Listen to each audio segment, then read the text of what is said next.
अस्सलाम वालेकुम। वालेकुम अस्सलाम। इतने दिन लगा दिए हैं? कोई घर से इतने दिन भी दूर रहता है? उन 3 माओं की तो तुम्हें बहुत फिक्र है, इस माँ का कोई ख्याल नहीं आया।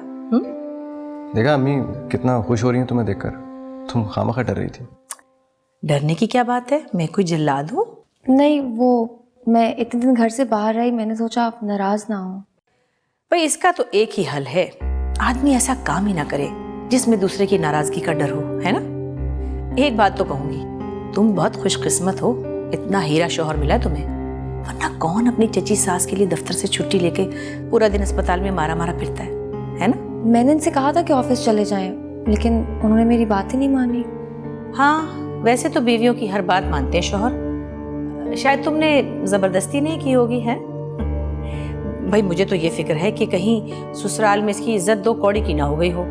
उनका दामाद तो घर में बैठा था और तुम्हारा शौहर भागा भागा फिरा था पूरा दिन अस्पताल में। अच्छा छोड़े भी ना अम्मी, वैसे भी वो लोग सब मिलने आ रहे थे आपसे। क्यों? मुझसे मिलने क्यों? पता नहीं, मुझे नाजिया बता रही थी गाड़ी में। क्या क्या काम है उनको? कुछ नहीं, अब वो आपसे कल मिलने आएंगे। देखो बेटा, बात यह है कि बुरा मत मानना, अगर उन्हें पैसे वैसे चाहिए तो। नहीं, बस कुछ बात करनी थी। से क्या बात करनी उन्हें? अरे अम्मी परेशान क्यों हो रही हैं? जब आएंगी तो पता चल जाएगा क्या बात है। चलो भाई ठीक है, चले।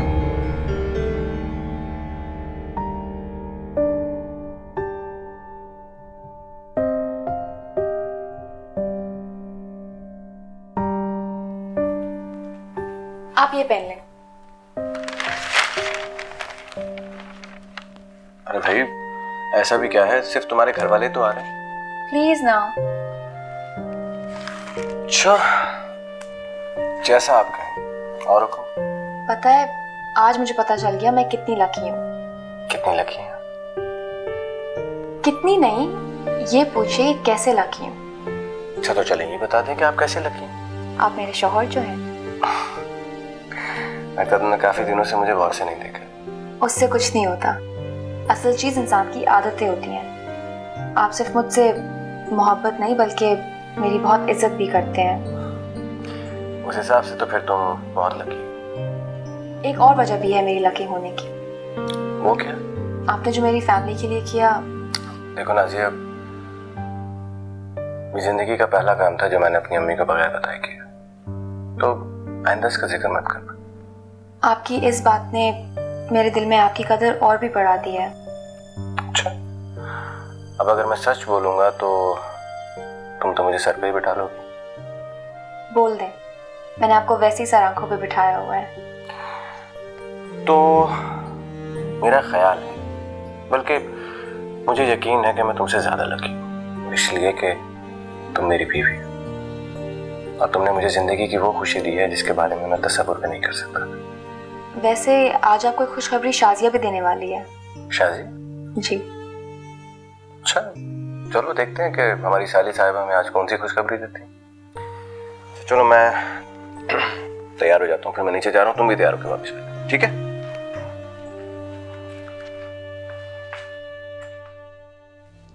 अस्सलाम वालेकुम आंटी। वालेकुम अस्सलाम।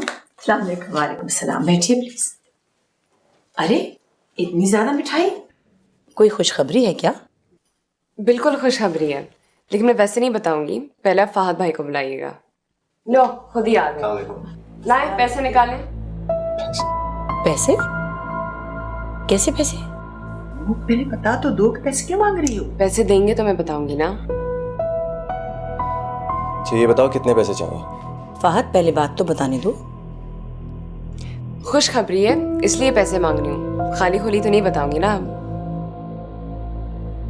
खुशखबरी सुनाने के तो हमारे यहाँ पैसे नौकर मांगते हैं। खैर तुम्हें चाहिए तो ले लो। आंटी लगता आप नाराज हो गई, चले वैसे ही बता देती हूँ, आप दादी बनने वाली हैं। क्या? कौन सा महीना? ये तो हम आपको बाद में बताएंगे, पहले मुबारकबाद तो ले लीजिए। खैर मुबारक, लेकिन आपकी बेटी ने तो शर्मिंदा कर दिया मुझे। शर्मिंदा? वो क्यों? मैं सास घर में बैठी हूँ और मुझे इतला बाहर वाले दे रहे हैं। जूता ही मार दिया मेरे मुंह पर आपकी बेटी ने तो। नहीं अम्मी, वो मैं कह रहा था कि फहद, मैं जानती हूँ मैं क्या कह रही हूँ। आप ही बताइए, सलीमा की कोई खबर आपको सलीमा की बजाय महल्ले वाले दें तो कैसा लगेगा?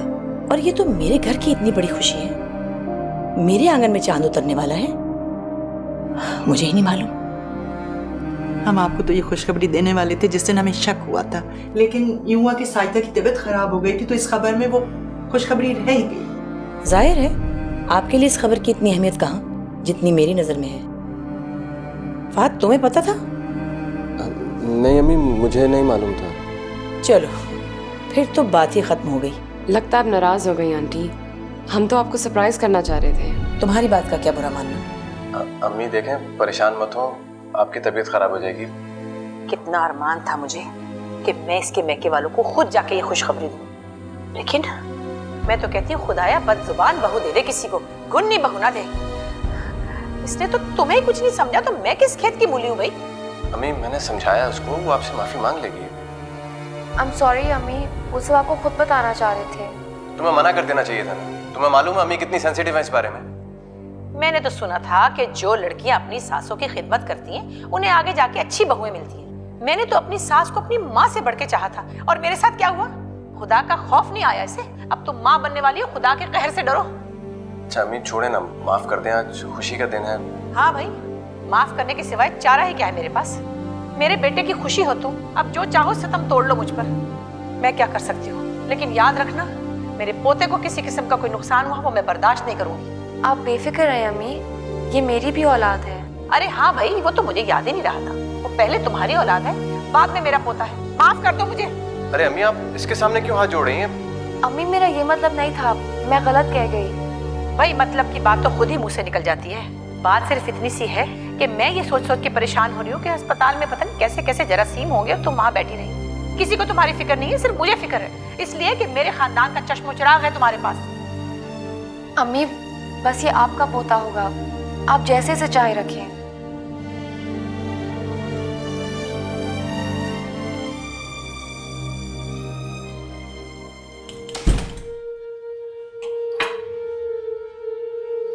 मैं बस अपने कपड़े उठाने आई हूँ। तुम चली जाओगी उसके बाद क्या? हाँ, जब तक अम्मी की तबीयत ठीक ना हो मैं वहीं पे रहना चाहती हूँ। तुम मुझसे तंग आ गई हो ना? नहीं, बस मेरे समझ में नहीं आता मैं इस प्रॉब्लम को सॉल्व कैसे करूँ। मैं क्या करूँ शाजिया, मैं खुद बहुत परेशान हूँ। कुछ समझ में नहीं आ रहा कि कहाँ जाऊँ, कहाँ जॉब तलाश करूँ। अगर अमेरिका में होता ना तो। अमेरिका को भूल जाओ मोइज, भूल जाओ कि तुम कभी वहाँ रहते थे। तुम्हें अपनी जिंदगी शुरू से स्टार्ट करनी है अब। तुम सही कह रही हो, इसीलिए मैंने सोचा कि मैं कोई कारोबार शुरू कर दूंगा। कारोबार?